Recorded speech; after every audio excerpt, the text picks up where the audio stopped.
Marketing has always played a key role in selling anything, whether it's a product, a service, or even a work of art. Even the greatest masterpieces don't sell themselves. It takes both genius and smart marketing to make them legendary. So, why do Picasso's paintings sell for hundreds of millions at auctions, while Matisse works only reach tens of millions?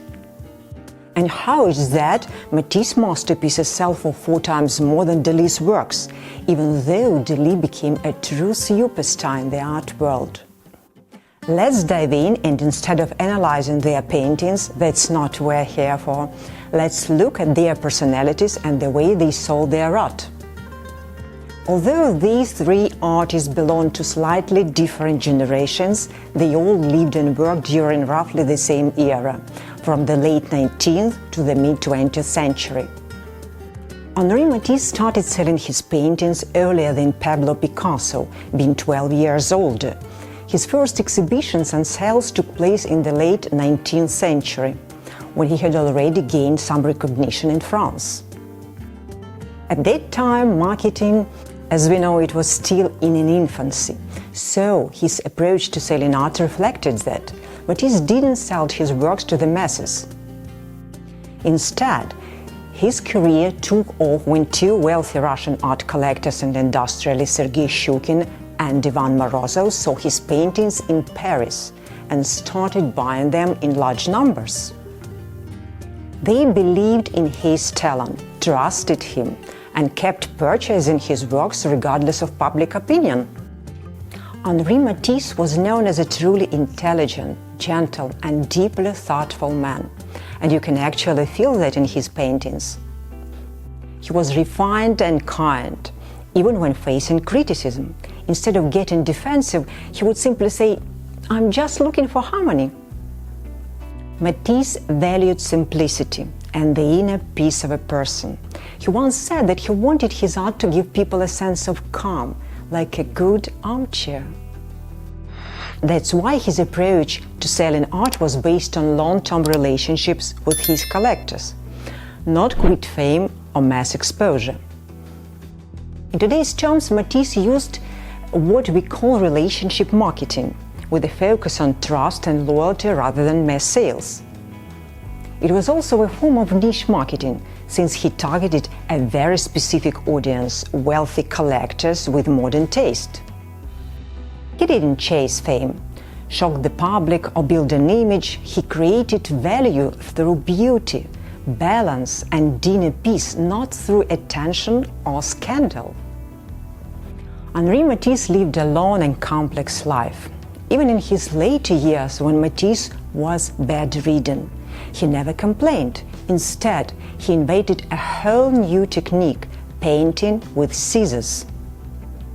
He began cutting shapes out of colored paper and created his famous collages, still filled with the same light and joy as his earlier works.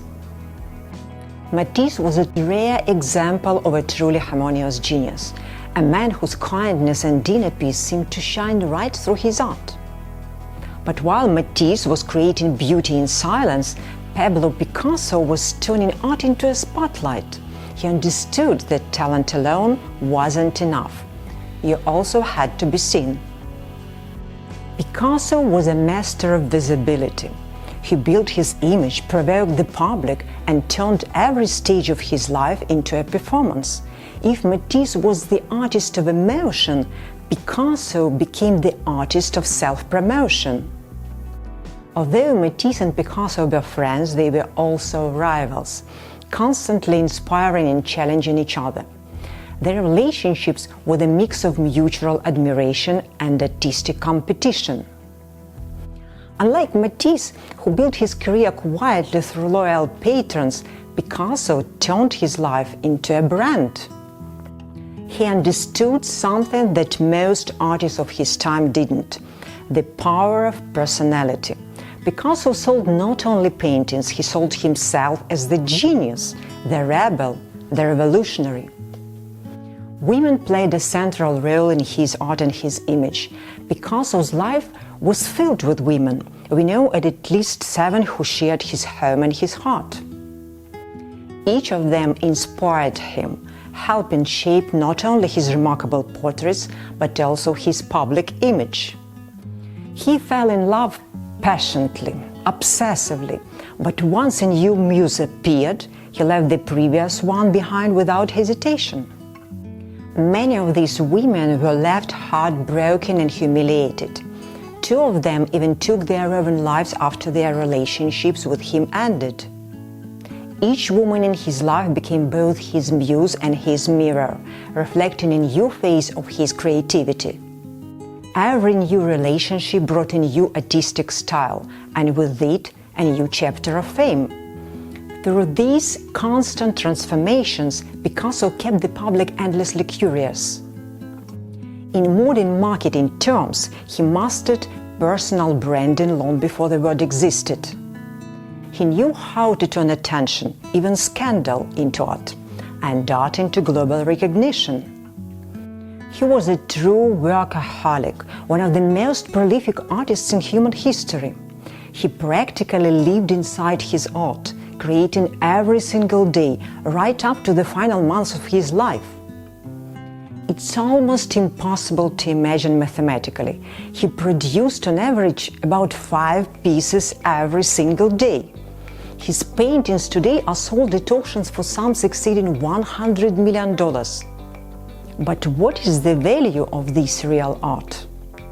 If Matisse represented relationship marketing and Picasso mastered personal branding, then Salvador Dalí turned himself into a full-scale marketing phenomenon. He entered the art world when advertising and media were already powerful, and he embraced them completely. Dalí combined personal branding, PR, product diversification, and strategic management long before these were standard marketing tactics. His greatest ally was Gala, not just his wife, but his producer, strategist, and business manager. She organized his shows, handled his contracts, and made sure the name Dalí became a synonym for success. Under her guidance, Dalí expanded far beyond painting. He collaborated with Walt Disney, designed jewelry, surreal furniture, window displays, and even perfume bottles. His imagination spilled into every form of design, from the iconic red lip sofa inspired by actress Mae West to golden brochures shaped like eyes and hearts that literally beat. Perhaps his most unexpected collaboration was designing the logo for Chupa Chups, the iconic lollipop brand. That bright, playful flower-shaped logo still wraps millions of candies today, keeping Dalí's genius alive even in children's hands. Gala's marketing instincts were so sharp that Dalí could even sell his signature. He signed thousands of blank sheets of paper, which were later used for prints, and each signature turned into profit. Unlike Matisse and Picasso, whose paintings reached high prices at auctions, Dalí became the wealthiest of the three. With Gala's guidance, he built and personally designed his museum in Figueres, Spain, a place where his imagination, talent, and energy could shine at their fullest. It was in this museum that Dalí himself was later buried, making it not only a showcase of his art, but a permanent monument to his life and his vision. Dalí wasn't just an artist. He was a true showman, turning his life, his style, and his stunts into part of his art.